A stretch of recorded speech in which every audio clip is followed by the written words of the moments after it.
Start with a message from Reading Spring. So go ahead and sign for that.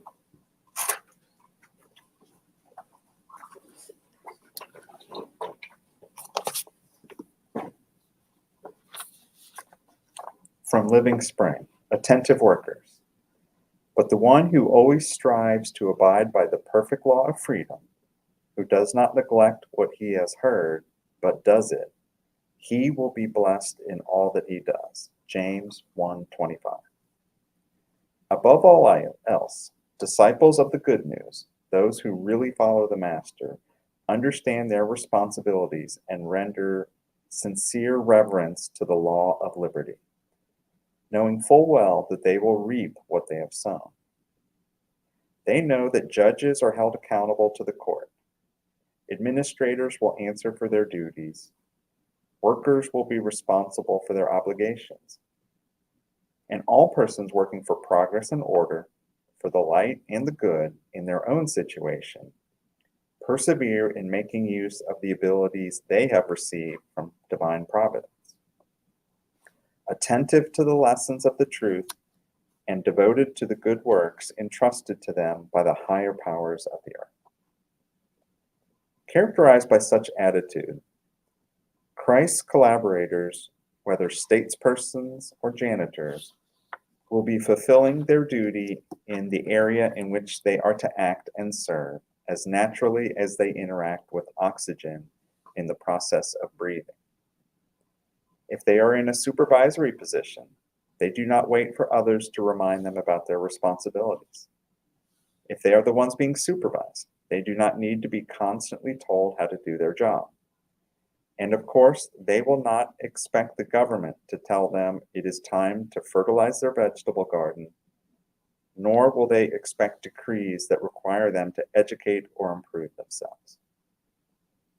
By strengthening their own freedom to learn, to improve themselves, and help others by means of total devotion to the worthy endeavors that society has entrusted to them, everything they do is blessed and begins to produce substantial prosperity and spiritual growth in their daily lives.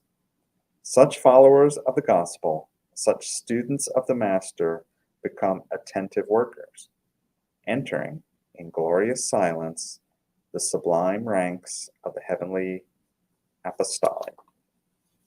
From Living Spring. Thank you.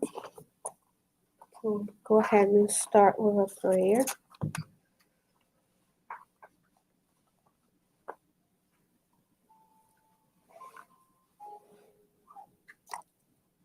Dear Mother, Father God, we thank you so much for this opportunity today. We thank you for all the blessings that we have, for this beautiful space that we enjoy, for the beauty of nature.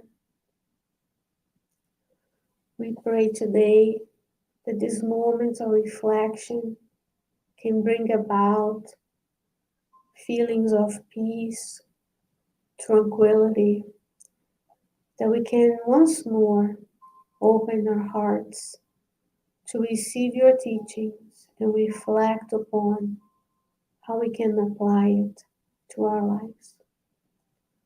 May these moments of soothing vibrations of love emanating from the different realms coming down to us be felt also by these spirits who have joined us today, for those who are suffering both on the earth incarnate and in different realms of life. May these soothing, loving vibrations reach our neighbors, this neighborhood, the city of Richmond and beyond, our homes, our families and friends. We pray, God, that the entire earth can feel the love and the kindness that comes from the Lord, that may Jesus fill our hearts with joy, and may we in Him trust our lives and our destinies. With your permission and protection, we begin our studies today. And so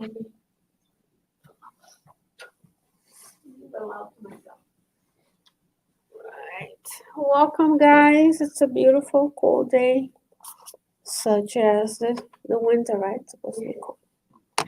Supposed to be a little tiny cold, but we have to remember that our brothers and sisters who don't have the joys of comforts that we have. So today we'll be talking about tools for inner reform. I can put everything back together as they were. Yay. And this is a reflection on the topics we're talking about this beginning of the year 2023. We want to refresh and remind ourselves of the many things we could do to improve our lives. And it's inspired by a book called Ideal Spirit, a Spiritist Ideal. The full version of this article is in the Spiritist magazine. If I'm not mistaken, is issue 44. Is it 43 or 44? Because I was doing another thing with one of the issues, so I may have them mixed up in my head today. But it's from the Spirit Sheila by the medium Francisco Conde Xavier. And new year, new us. We all make goals. Hopefully, we make smart goals and attainable goals that we can, think about the things we want to work on this life. Pretty much about developing the spiritual abilities and talents that will bring about a better life here, but most importantly, when we get back to the spiritual realm, we can have better outcome. Because spiritism doesn't necessarily come to teach us how to be here, but also what we do here affects where we end up. The same way what we did in the past dictates where we're here today. So it's always a cycle. So I'll go through and I combine them in certain ways as themes, and also change the order a little bit to make a little bit more of a discussion. And you want to think of yourselves and your family members, your children, your parents, the co-workers, as spiritual beings. So we're really only here for a few years compared to eternity. Long years. And as we face trials, as we see the things around the earth, we want to think of ourselves as the spiritual being that is undergoing constant daily transformation. So hopefully today you feel much better than when you were like a teenager and the things we did then, because we didn't know as much then as we know now. Or we chose not to know, right? Some of us are stubborn that way. Because the laws of God are in our conscience. So we knew then, we know the laws now. It's just a matter of getting the tools to apply it. And there's a lot of suffering in the world. And the suffering is a reflection of, like I said, trials we have to go through, things we have to work on. Current afflictions have present causes and past causes. In the Gospel according to Spiritism as a whole, in chapter 5, it talks about causes of afflictions. And there's an interaction between us and the environment and each other, fulfilling the law of society. If each and every one of us work in inner reform, slowly, the whole society changes for the better. So today we are here blessed with this building systems of safety and law and security and economics and medicine, things that the folks back in 2,000 years ago didn't have, right? So we are hopefully better today than we were then, but we still have pockets of places that, war, famine, we don't have to go there. In the US, we're blessed. We don't have all those things in our faces, except for certain parts in the world that we, in the US, that you see homelessness in its main form, where you have, skid row like places or tent like places. I'm just going to check to make sure it's going through. So we want to, reflect on those things, because there's a lot of things we could do, even in our neighborhoods, to lessen the load of our brothers and sisters while still enjoying some of the things we have worked so hard to do. So the first thing she says is joyfully fulfill your obligations. Sometimes it's hard because it's an obligation. It's like I have to do it. But we are blessed with reincarnation. And we know, based on the Spirit's book and all of the other, that sometimes God can impose on us certain things to do. The obligations we have towards our workplaces, towards our family. Sometimes it's so hard. It's heavy. But she's saying, joyfully fulfill it. Can you think of an obligation that you want to joyfully fulfill? Maybe be here on a Sunday morning. Pay taxes. Pay taxes. It is tax season in the US, but the taxes do bring us back things, that taxes pay, for example, for the salary of the people who take care of the veterans, such as myself. And it's not pleasant, but it's needed. We all enjoy. There are systems in the world where you just pay taxes, you see nothing in return. There's places probably there's no taxes, but there's no service. It's part of being a citizen, right? Jesus said, leave to Caesar what Caesar, to God what's God. Not to say there's not room for improvement in all areas of life as well. Even, if you think about taking care of your home, there's no literature that says superior spirits are dirty and messy, right?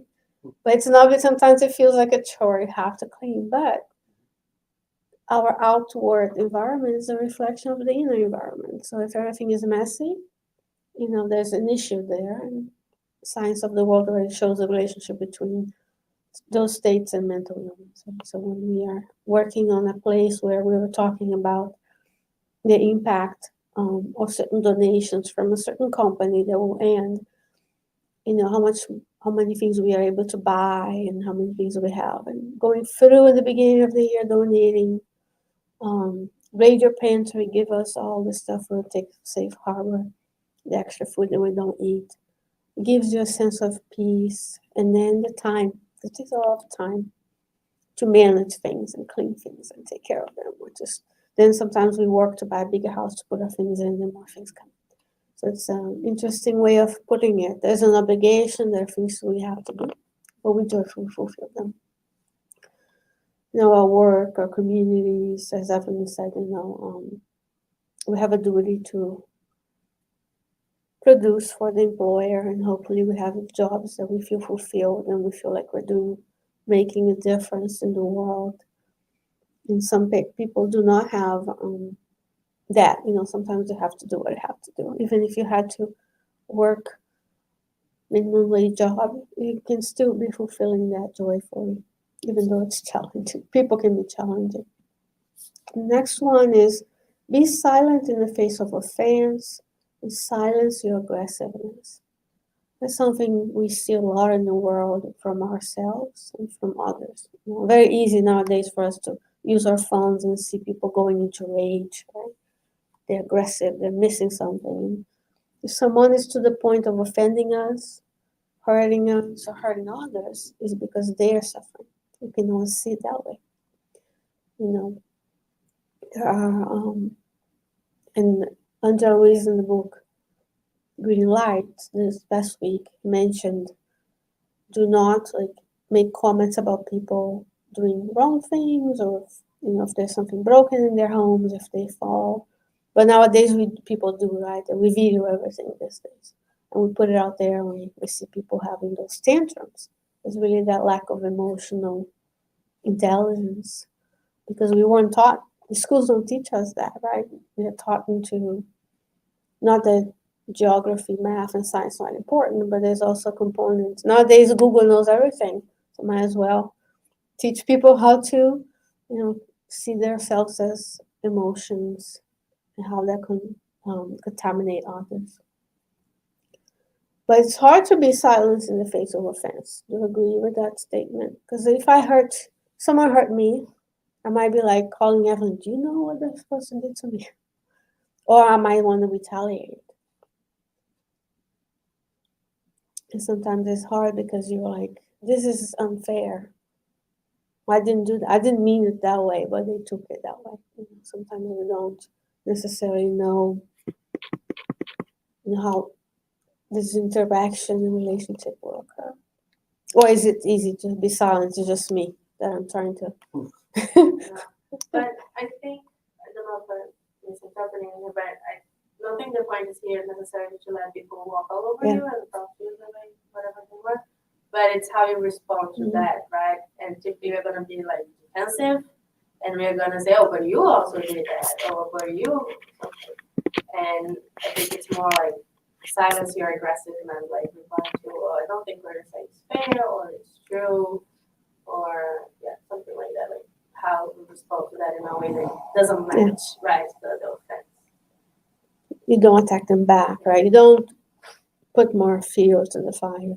Yeah, we should not let people mistreat anybody for that matter, not just ourselves. But sometimes, I'll give you an example. It's easier doing like family relationships, right? We say something, they say something, and then it becomes that shouting match, or you're like, it's much easier to do what you said. I don't agree. It's maybe time for a break. We'll come back later. And be silent can be silent speaking or mentally sending those darts.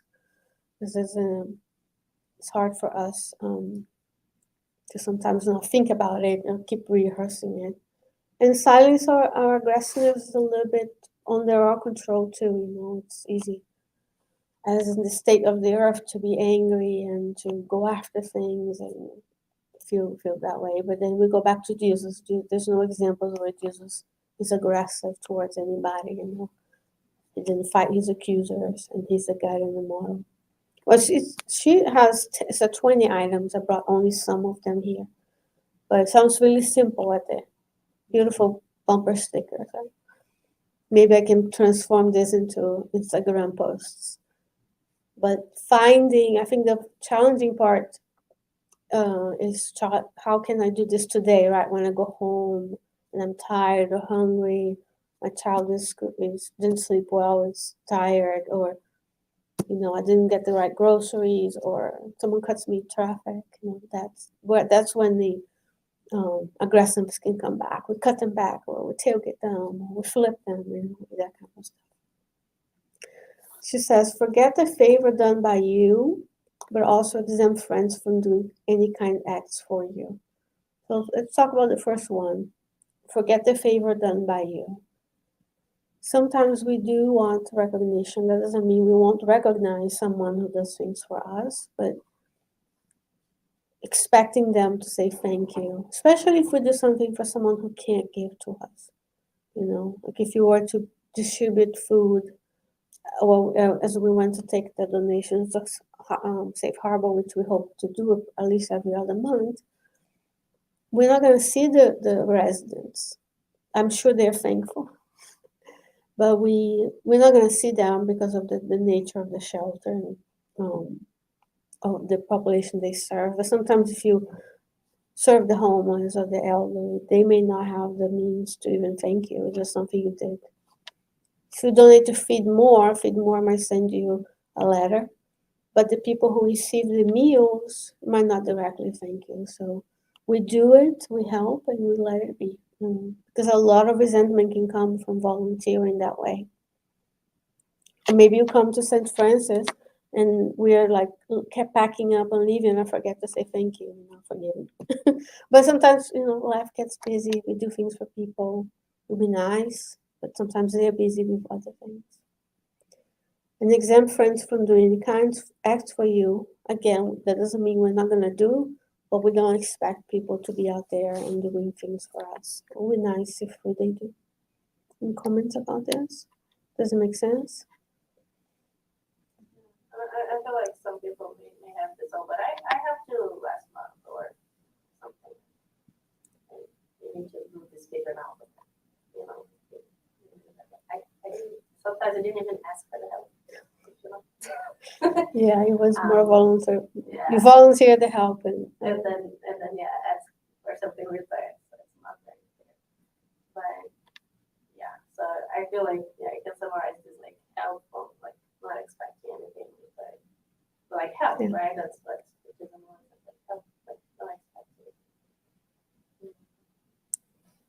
It's challenging because sometimes there's remember this question 100, right? Since the beginning of this month, I'm saying go back to question 100 in the Spirit's book and go circle the characteristics you already have or the ones you're going to work on as your multimillionaire plan. And then we look at the different levels of spirits. There's always on the planet of trials and expiations, we will have people who are quid pro quo, right? I do it for you. 10 years later, you don't even remember who I am, but I come back and I have an accounting system, debit and credit. But hopefully we are a little bit trying to get away from it a little bit more. Maybe I will translate a message. Maybe I will help a program, and that person's so busy that they don't have time. That doesn't mean they're not thankful, but it just means that we don't expect them to come back and do it. It comes a lot with families, right? Sometimes different generations expect different things, and you make your own life, and the previous generation says, "I did this all for you," and we should still honor parents, but different expectations in a way. Do not condemn opinions that are different from yours.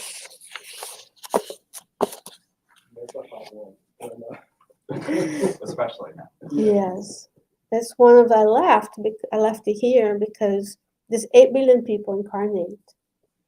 There's at least 3 times more discarnate. Let's just go low estimates. The math people in the room, 1-to-1 mentorship, so that's 16. And then you have another, at least one spirit friend for each one of us. So it's a lot of opinions because there's a lot of spirits around. Now, notice you didn't say do not condemn. Opinions different than truth, right? Truth would be there's a virus that causes disease. You need to protect yourself. My opinion about the existence of the virus is one thing. The existence of the virus and public health measures that help it is a different thing. But we have to respect the opinions of others. Consider that they have their own story that leads them to that. We know, for example, that spirits are reincarnating. And it's very clear for you who have children, they're different people, right? And they have their own, they come with their own.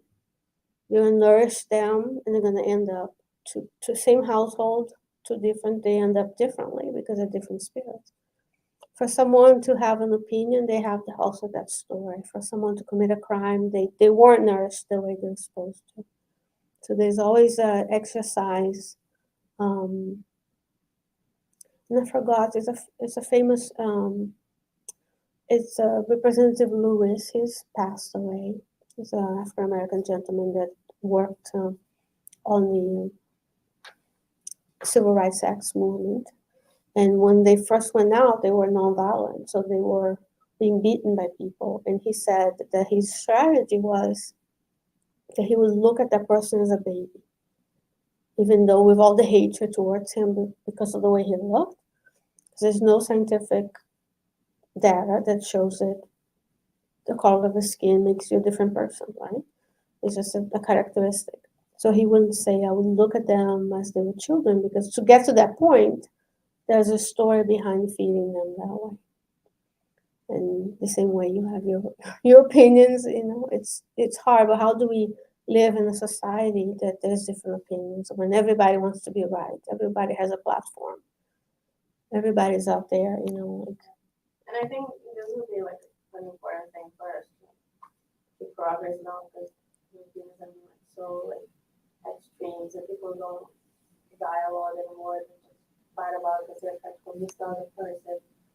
And I feel like it feels like one right way of doing things, and if someone's doing it differently, one of us is wrong. So you should feel that like in the past I used to think how come you don't have the same view as I do? You don't come to the same conclusion. Maybe you don't have the same data. Let me come to the data. Yeah. But that's not true, right? Even with the same information, people are gonna analyze that as that's okay. I don't care about that. I should prefer to make this choice. They have different risk aversions. They have different family history. Like I was teaching environment, like a very like, separate example. And there was one student that he was German. And so his opinion about nuclear energy was very different because he lived a very different experience on that. Because even though it was in Germany, like the explosion they had in Ukraine affected his village. And he said still nowadays they cannot eat, mushrooms and stuff like that. And anyway, so you see, even using the same data and the same things, different people can come to different conclusions. Like, no, I don't think this is worth it. Another person, I do. And obviously that's true for instance, politicians and people start assigning like values to like I'm better than you because I think this and I'm worse than you or something. So yeah, I feel like especially for harmony, it's important for us to allow some room to like, yeah, you have a different opinion and I don't agree with you and maybe it's like it's very important so we cannot be friends, fine, but it's still like it's a challenge. yeah. There's one that another thing she says here is train your patient constantly. That's one of the things she said. Train your patients constantly. That's one example. And different life stories, and unfortunately or fortunately, when technology is neutral in of itself, as you're creating a bomb, but radiation itself is, can be used for the good when you have someone who has cancer, or take an X-ray or a CT scan, you use radiation. But that confirmation bias, right? Nowadays, you can just be in the silos, and it's much easier to say, oh, wait, we don't agree. It's easier for me to go here because here I have the echo chamber, or we can do, this is the work of Adam Grant, which is like be open to be wrong. Adam Grant is a famous psychologist, organizational psychologist. He has shows up in TED Talks and things like that. And he talks about, he has open dialogues now, but when we want a 30-second video on something versus a 1-hour podcast on something, right? So you have, in order to know what your opinion about nuclear is, I grew up with, my uncle was an engineer for a nuclear plant in Rio, and we went there. We were like literally 2 miles. It was a huge village where the employees worked. It was beautiful by the ocean. Everybody was fine. It was never a problem. The plant was there. We could see it, and while someone else closer to one that misbehaved, and there's other places in the world that the plants are still working, producing energy. But it's much easier to separate than actually listen. Take the time to listen because we're overbooked. We're too busy, with everything, and we feel like we have to be fast paced. We don't have to be fast paced. You can choose to not know everything in this lifetime because there's another lifetime to do something. You have to be an expert on everything, and that's the other thing. Before we had encyclopedias, we had people who studied, we had nightly news. It wasn't 24/7 where we have to fill the void because we are the dopamine nation kind of situation. It was a good thing to keep in mind. The other one is abolish any malicious or unnecessary questions. It is really strange when people don't do this, when we're not, someone comes to you and says they have a problem, it's very difficult not to probe. We keep trying to the bottom of it so we can have an answer, right? Because it feels very not empowering to not know what to say. But we shouldn't be asking people why, when, where, because at some point you get to an area of difficulty that may be embarrassing and you hurt them more than you help them. And in my line of business and research specialists need to know, you ask. It's not that you're not going to be superficial, but if you start asking the person questions, they will let you know what's needed. It's very important for fraternal counseling. If you're ever talking to someone and they come to you saying they're suffering about something, it's very important to let them share as much as they're comfortable. Otherwise, we're going to be like the folks at the messenger. Remember, there was one medium who started asking questions, right? And we're finding his ex-colleagues from the church, and then went and found each person who reincarnated before and what is the purpose of knowing everything. But we want to know, we want to help, and that's the part that is difficult because we're uncomfortable with silence. We're uncomfortable with when I'm talking, you're in a conversation, we're already immediately thinking what I'm going to say next. I'm going to solve this problem versus just letting people, because sometimes that's what they need to do. The only profession I've seen do this really well is chaplaincy. The chaplains are like that. Chaplains in hospitals, they come to the people because you have to serve everybody. You have a specialty. Someone may request, you may request if you're never in a hospital, a chaplain that is Jewish, Muslim, Christian, and then it will branch out to different types, a Hindu or whatever. But if there's the person on call is opposite of you, they still can come and they're trained to be neutral, not neutral, but they're not going to impose, so they come to you and see where you are. Oh, you have the surgery, they do the whole counseling, and they let the people, because all you need is one question, the people start talking. But it can be difficult not to probe and ask and try to figure out and what is the next thing I can do to help you. This goes with this one. Listen fraternally to our fellow sorrows without interjecting with your own pain. A lot of us do this. We're like, oh, you think your back pain is bad all the time? I fell from a chair. Or, and then we go on to the story that shows sometimes almost like we are competing who suffers the most. Mhm. I try to be careful with this because sometimes I try to give an example to say like, oh, I understand, but if I have to like it's texting and then I have a chance to think about it, I think like, do I need to really share that story or should I just listen to the person's story? Sometimes it's not necessary. And do we really understand? Because if you're the opposite and someone told you understand, you were like, you haven't gone through my life story, right, to get to that point. Yeah. Sometimes it is something, Yeah. but sometimes it's not. So that's when I like, it's not I think there's a difference between sharing one of your own pains as a way of connecting and saying, I feel that pain too, versus minimizing. If your brother comes to you and has this pain, oh, well, that's not pain. Let me tell you what pain is. So trying to outdo someone or, oh, let's talk about me. Let's not talk about you. So I think there's a difference. It's a very tenuous line there. It takes effort, as you're saying now. As we get older, if we're lucky to be alive, you get older. The saying is a good thing. Not everybody gets to be a certain age. It just is. People are discarnating voluntarily or like involuntarily all the time, based on God's will and the things we do. And nowadays we can do that. What you're saying is you can try to stop yourself and just listen and be silent.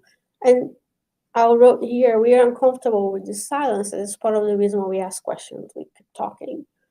But it doesn't need to be a passive experience. It can be that as a person is saying something, as you're saying, do I say something? Even if you don't hear your mentors, you can still talk to them. Do I say something? What is this?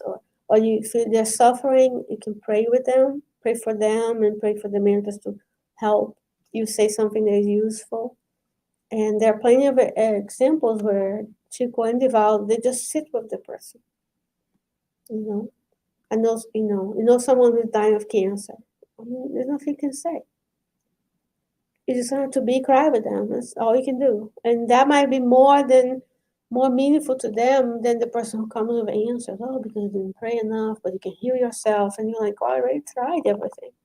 Who are you to tell me what to do? But At the moment, again, they might not thank you, they might not think it's helpful, but in the spiritual realm, they might remember that time, where you helped that in that way. Silence is also charity. Jesus says Jesus in the home book, and all of this is in sync with that book. So if we revise that book, but instead of just reading as we've done past years, we can highlight how many times he speaks, which words he uses. Neil Lucy will say he smiled with his eyes. Unless you're an actor in Hollywood, a good one, you might not be able to do that. You know what I mean? Like, maybe the good ones can't either. But, well, the neurotoxin that goes on, you can't do anything with your eyes. But that's where the book Good News is another one. You can see how he spoke to people, because that's ultimately where you want to be.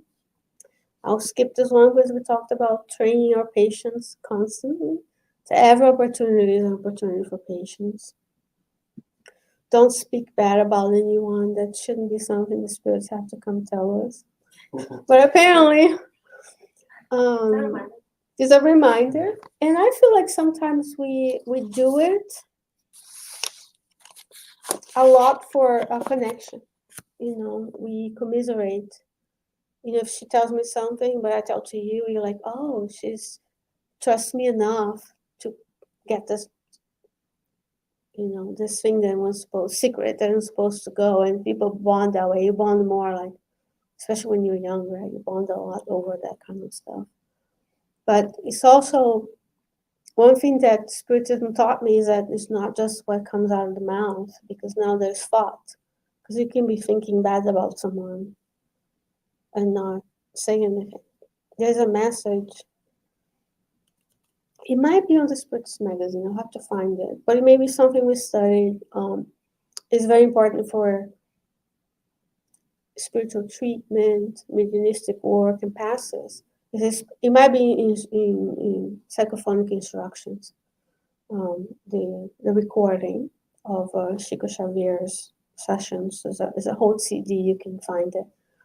Or someone had one of those old style recorders, and now it's DVD. And they say, well, I speak silent, but not just the silence of the mouth. It's because, you're sitting there and you're waiting for a spirit to communicate. And then, but we're thinking, like, there's a lot of noise going on, because you may be thinking about, my toe hurts, I want to go to the bathroom, or dinner. And, you're not saying anything, but we're not helping the situation either. It may be that you don't say something good about someone. Remember, there's no neutral. Either you're doing the good or you're not doing the good. So if someone comes to us, it's in the book, Right Path. It talks a lot about it. It's like, let the evil die in you. So if I come to you, oh, did you hear about that person? You can look for the best in them, which is the next part. Seek the best in all people to share the experience with you. It's to seek the good, mold the good. Manuel talks about in Further Life. So if we are able to see that person as a baby, that maybe the behavior today is because they weren't nourished in the past, they're still harboring some of those less elevated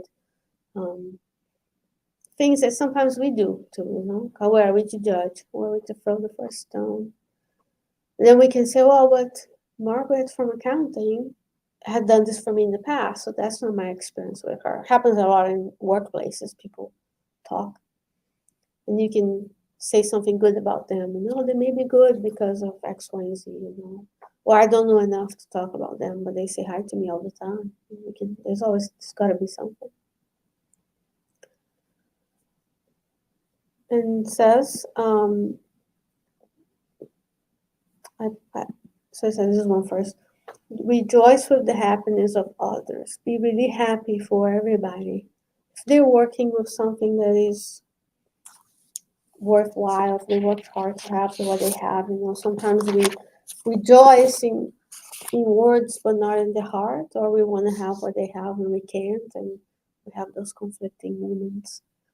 And when a friend comes to us and says they were able to do X, Y, and Z, we're truly happy for them, without the comparison that sometimes can come, especially if you think about your own cohorts, right? Like the people went to school with or lived with, how many different paths they took.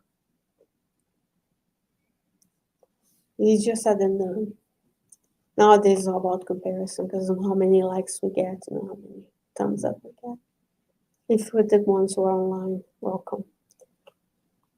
Let's see here. I like this one. Do not bother the one who is working and respect the service of others. Doing the good is hard. It's easier not to do it. It's easier to be on your own, living our own lives. The spirit obsessors will leave you alone. We'll be glad to watch you one more Netflix with you. Start doing the good in whichever area. Go serve. Go get a few things from the pantry and distribute to someone, and it becomes harder. And that's sometimes when we are impediments to the good. We can't serve. We don't want to serve, but we don't want people to serve either. The Spiritist movement has quite a few of those where people, they can't do it, they want to do it, but then behind the scenes they're impeding the progress. Respect the service, because each person has a service to perform. Each one of us has a gift. As I said, we could spend the whole life trying to chase something that is not ours to have in this life. But to be a spirit, you're going to need to know how to create this from the point of creating molecules, to the point of playing, to the point of controlling the weather patterns and caring for the animals and the plants. That's how Jesus can direct the progress and the workings of humanity. So there will be many, many lifetimes for us to do many things. So let's be the one who helps, who volunteers. And like I said, there is plenty of places in the world where we could be and do and donate money to, but our communities have, even though we live in a wealthy place, there is need in our community. The need may not be physical, maybe that our neighbors, although a majority of us live paycheck to paycheck, so the need may be physical, but the need may be that kid in school who is more shy, who doesn't have friends, and your kid makes friends with them. It may be the grocery clerk that's mistreated the whole day, and you say hi to them, treat them like a person. The janitor, happens to me before. I said hi to them, asked her their name was and how they're going, and the woman started crying. And I'm like, what did I do? She's like, oh, nobody ever asked me anything.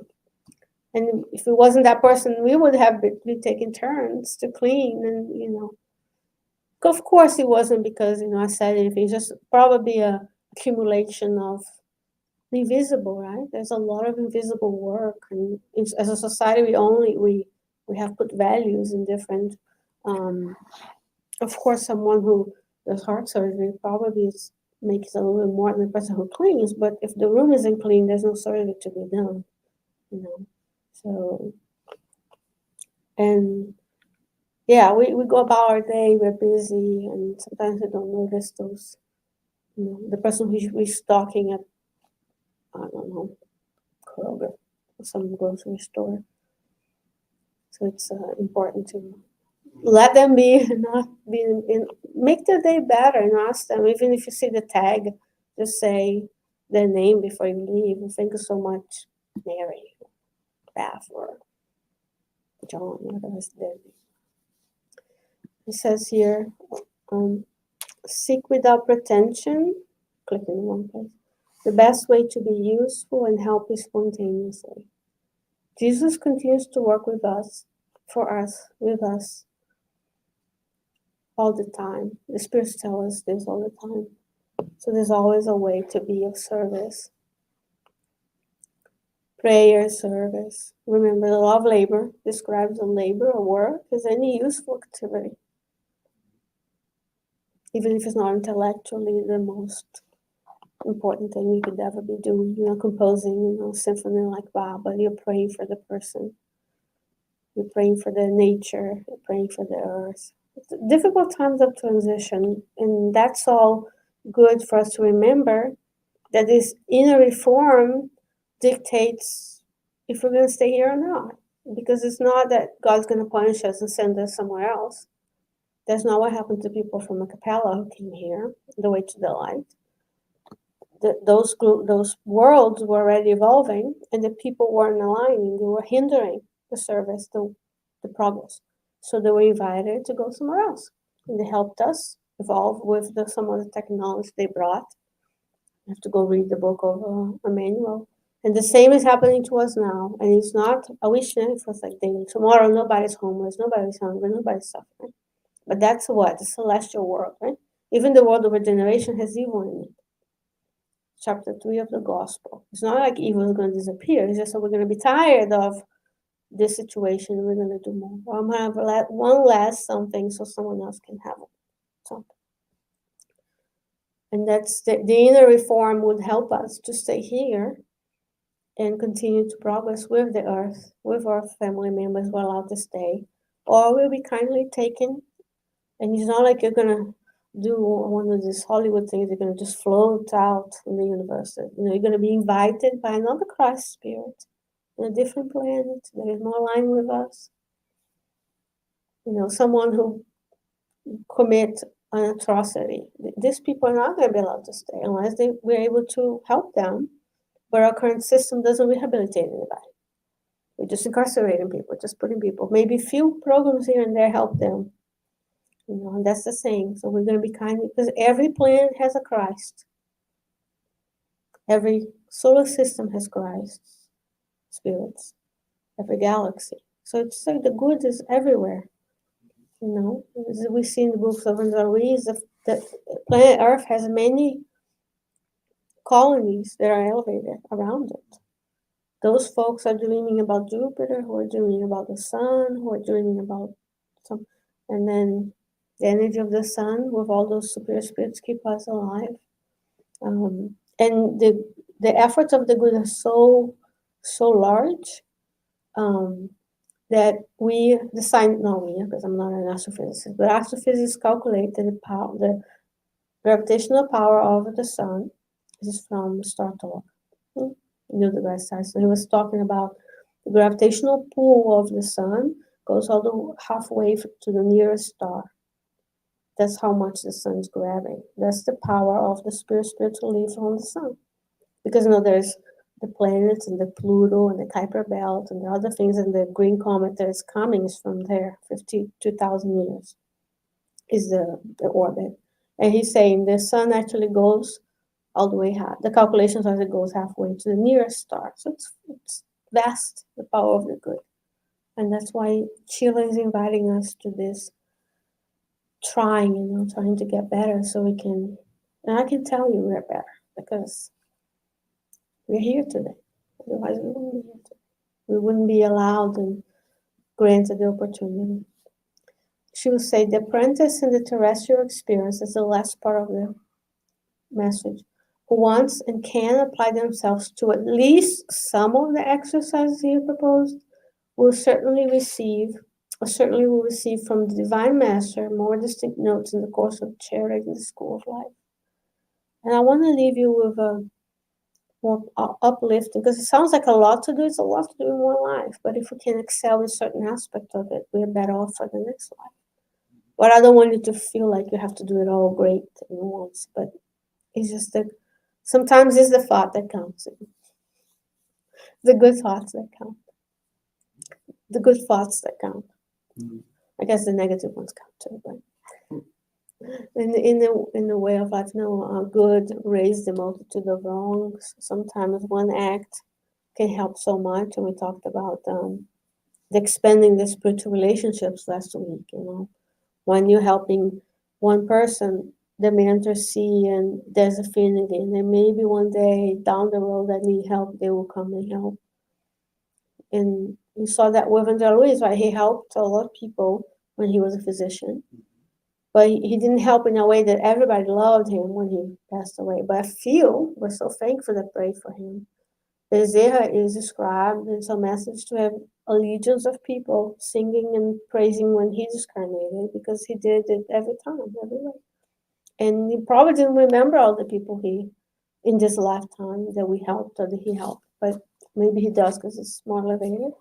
But that's what we want to do, is build those relationships so that we can work on ourselves, and when there's difficulties, they can help us. work on this. Any other comments before we go to our musical moment? Well, one theme I see in this presentation, in this line of thought, is that our inner reform is about taking the time to choose a response to help other people. So inner reform is not looking inside, it's looking outside at other people. I think it is looking inside because it's not necessarily that easy to have that response. Indeed. So, I mean, it will be easy for some things, right? Some things are going to be inspiring for you, other things are going to be more triggering. And then I think that's, but, it's more individual. For you, something maybe harder than you work more towards those.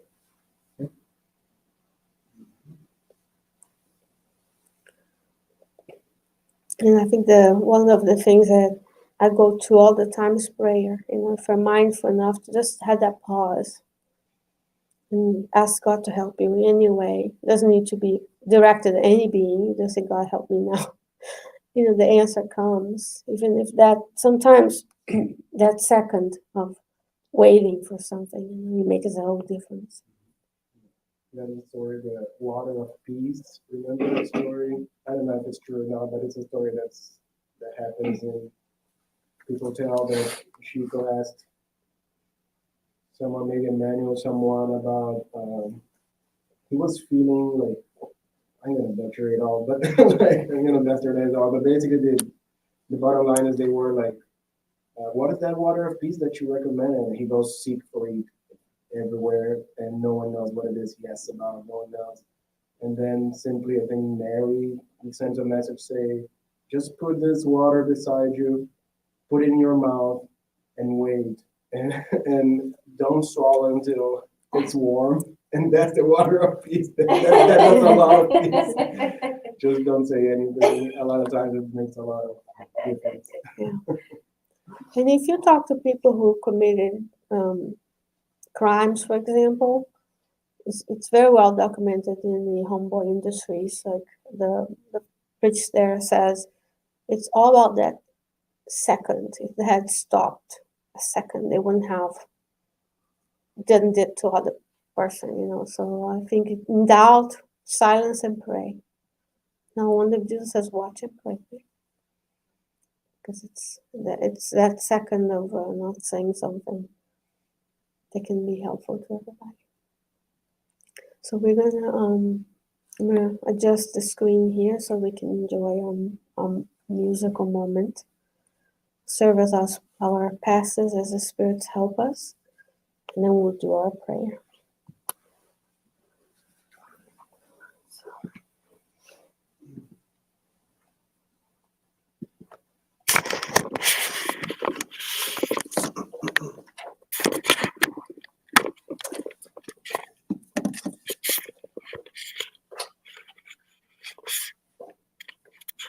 Everybody knows this song. I knew it in Spanish. I found it in English. It's a beautiful lyrics. It's a meditative. If you watch a company, it would be great. If not, at least with your thoughts. So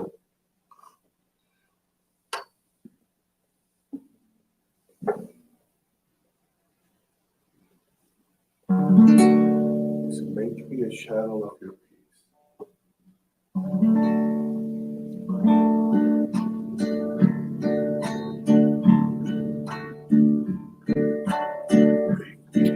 A shadow of your peace. Where there is hatred, let me bring your love. Where there is injury, your pardon, Lord. Where there is doubt, through faith in you. Oh, Master, grant that I may never see so much to console, Master, console. To be understood as to understand. To be loved as to love with all your soul. Make me a shadow of your peace. life that we bring. There is darkness only night. There is sadness ever joy. Oh, Master, grant that I may never see so much to be consoled as to console. To be understood as to understand. To be loved as to love with all my soul. Make me a channel of your peace. Sparkling that we are part of. Giving all to it that we receive. Dying that they're born to eternal life. Oh, Master, grant that I may never see so much to be consoled as to console. To be understood as to understand. To be loved as to love with all my soul. Make me a shadow of your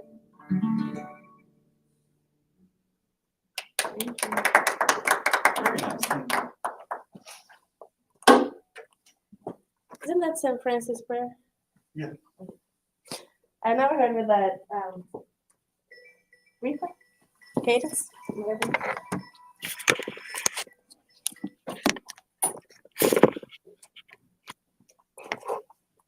Got a reminder to pray. I think there's a Portuguese version for sure, right? Yeah. Yeah. Yeah, I remember with like a slower pace song. Mhm. I'm not gonna be able to 3 languages, but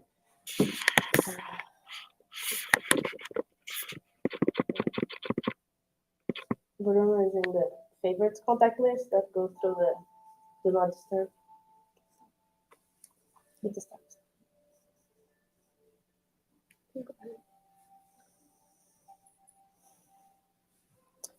Dear Lord, by your main angels and spirit guides, thank you for allowing us to meet here today.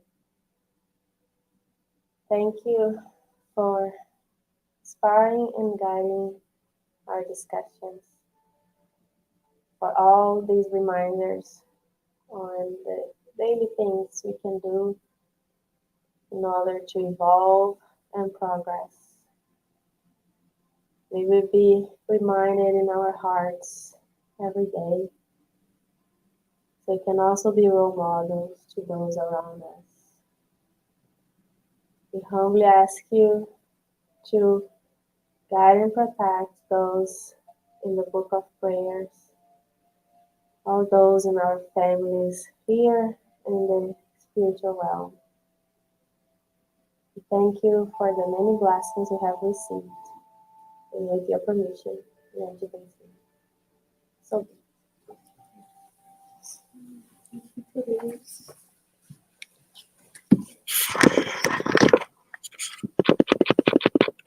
all right, guys.